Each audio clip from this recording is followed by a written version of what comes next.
Alright guys, this is Chris with Drop Dice. So I'm coming at you from the set, if you will, of 3 Feet from Death, New Age by Drop Dice.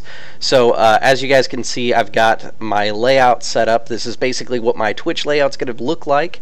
I've got my characters written down here so you can get a quick look at their names here. I've already introduced Kamori Dietrich, and we'll get into the others later. Today I'll be doing one on C. Tsubasa, our swordsmith, and I will probably be doing Yogo Shinsei after that.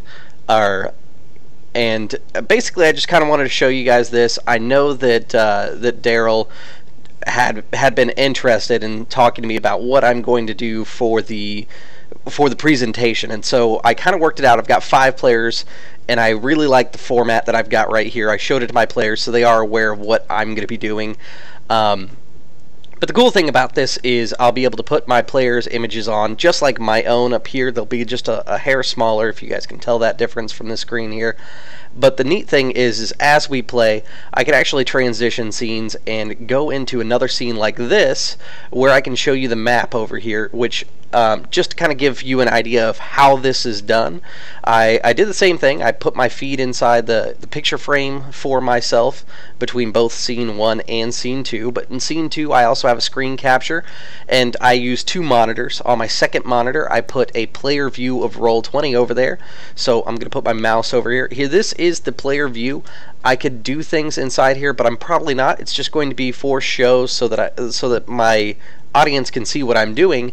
However, on another page that you guys can't see, I have the GM view of Roll20 as well, and it allows me to do stuff like change the map that they're on. So right now they're on the Rukugan big global map, just in kind of that upper corner. If I wanted to switch them over to, let's say, the Burning Sands campaign map I've showed you guys, I can go ahead and slide it over there, and now if you've noticed on the display here, you've got a pretty good look at the Burning Sands. And if I want to adjust this so that you guys get a little bit better view, I can just change the settings, move this around a little bit, and there you go. You've got a pretty awesome view of what my players see. So I figured this would be kind of the best way to do it. I don't know if I'm going to include a third scene to this, which will include chat logs or not, simply because sometimes my players do whisper me, and if I do a chat log, I'll probably do it off the player screen. That way it doesn't show the whispers to the GM. I'll have to test it first to make sure that that's not the case, because it may still whisper me directly, and I really don't want to ruin that by giving away any sort of secrets, because this game's secrets are important. So there's that feature, and then the other thing that's cool is I've had a problem where I really wanted to have music and stuff like that going through my YouTube. I don't do any sort of capitalization, so because I'm not trying to earn anything off YouTube, I can get away with a little bit more than some of the guys that are trying to earn some money off of off YouTube. So what I'm looking at is I do happen to have some songs inside my jukebox on Roll20. So let me go ahead and show you guys what I'm going to do so that you guys can see that inside the live plays. Basically, XSplit is set up to where it will pull up things that I have. So let's see here. Traditional Japanese music, which is a little loud, so let me adjust that in the program here.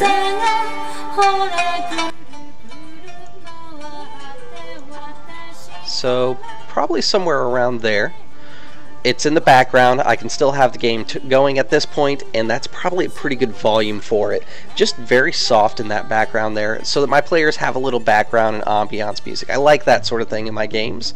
And unless YouTube has a problem with me doing it like this, which I will find out once I post this video, then I guess this is the way we'll do it. If YouTube does have a problem with the way the jukebox works, I may not be able to have music in the game, which will be kind of a letdown, because I really like having that aspect. And the cool thing is with Roll20 you get SoundCloud, which is always easier to me.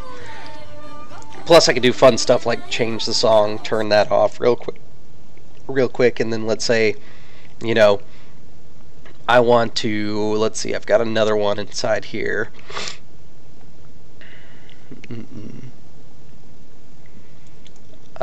taiko drums. I love those, so let's go and throw those on here.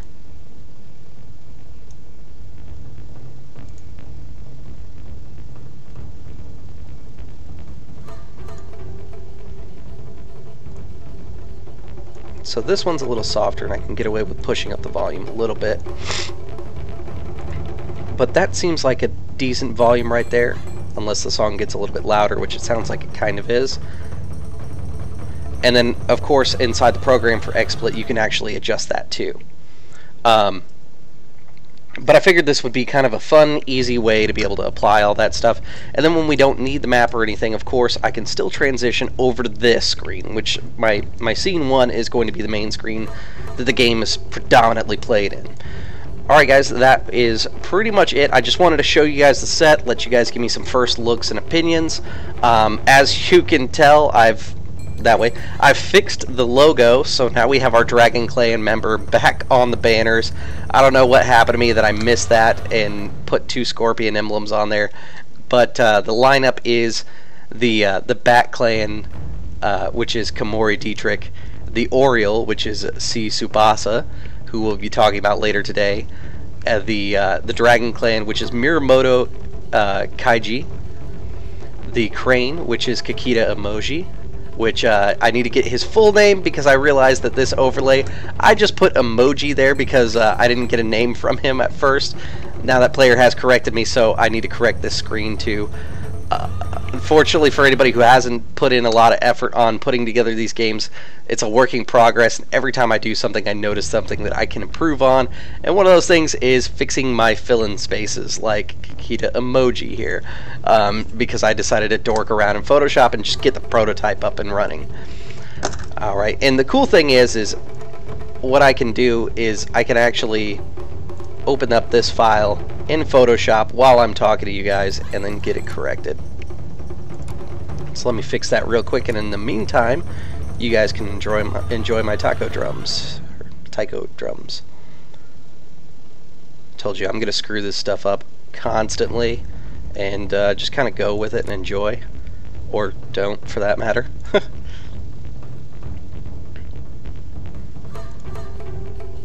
Let's see here. Kakita Toshiro should be the name. Let's fix that real quick.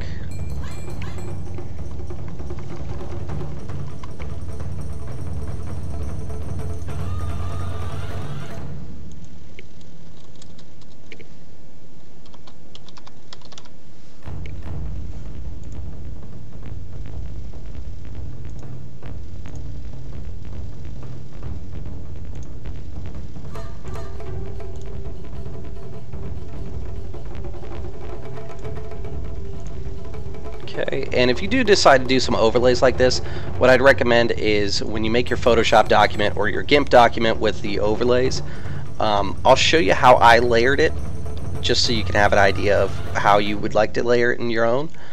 But I really recommend PNGs. That way you can abuse that see-through layer that would be produced, or the transparent layer, I should say. Let me go ahead and show you some stuff real quick here. So that needs to be reset. So let me remove that. So if you look, my screen is now black. What I can do is turn on my my canvas layer, and then I add my camera, and then now I need to add the new image file that contains the overlay. So let me add that real quick here.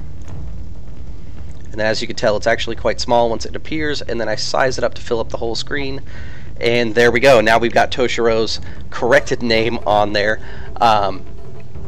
What I'm figuring is I'll probably use this lineup right here, just kind of going down the line, and then on the second scene I'm going to continue their pictures in the same order, just mine will be on the corner here. Let me know what you guys think, if you like this, if it's a good setup for you. If it just has something that you guys see that you would like to see corrected. I didn't want to go too busy, which is why I kind of kept a plain canvas background. These kind of ornate frames are probably the extent of busyness that I've got going on. But as you guys can tell, it's kind of clean, simple. Let me know how you like it, and if there's something you think I should change, improve upon. The one thing that I have been a little questioning of is I don't have names on this second scene page, but I don't know that it's necessarily all that important, since you guys are already kind of familiar with them before I even get to this page. Alright guys, thank you for tuning in, checking out this video, and I'll see you at the gaming table.